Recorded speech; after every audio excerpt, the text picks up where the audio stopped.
Hello, folks. My name is Sam Storms. I'm the lead pastor at Bridgeway Church in Oklahoma City, and I'm here to talk to you for just a moment about my book, The Singing God.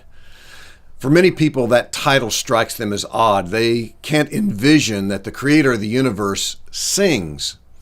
And yet, this glorious truth is based on Zephaniah 3:17, a passage where we are told that God not only exults over us with joy, but that he actually breaks forth in singing over us as his children.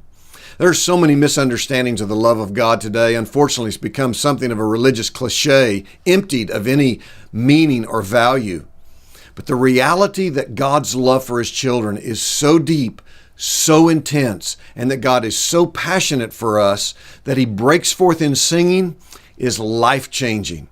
It really does change everything. It changes our understanding of who God is. Changes how we relate to him. It changes how we respond to him when we sin and when we fail. It changes how we view others and how we relate to them. One of the things that I try to accomplish in this book is to show the way in which God's love for us and his delight in us affects how we respond to suffering in life, or when others may fail us, or when life seems to turn bad. I know that many of you probably think that God endures you. He puts up with you, he tolerates you, but the idea that he would enjoy you, take delight in you, is almost beyond imagination.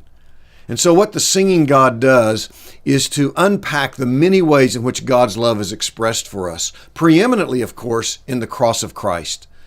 For you see, the greatest expression of divine love for people like you and me is that God, at great expense and cost to himself, has taken every step necessary to give us himself and to enable us to enjoy making much of him forever. That really is the way in which God's love is most manifest.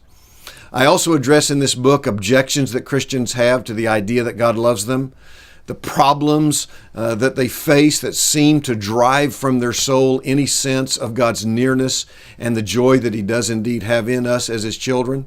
So I hope and pray that you'll take the time to look at this book and come to experience, and I mean experience, not just know theologically, but feel in the depths of your soul the reality of God's affection for you as his child.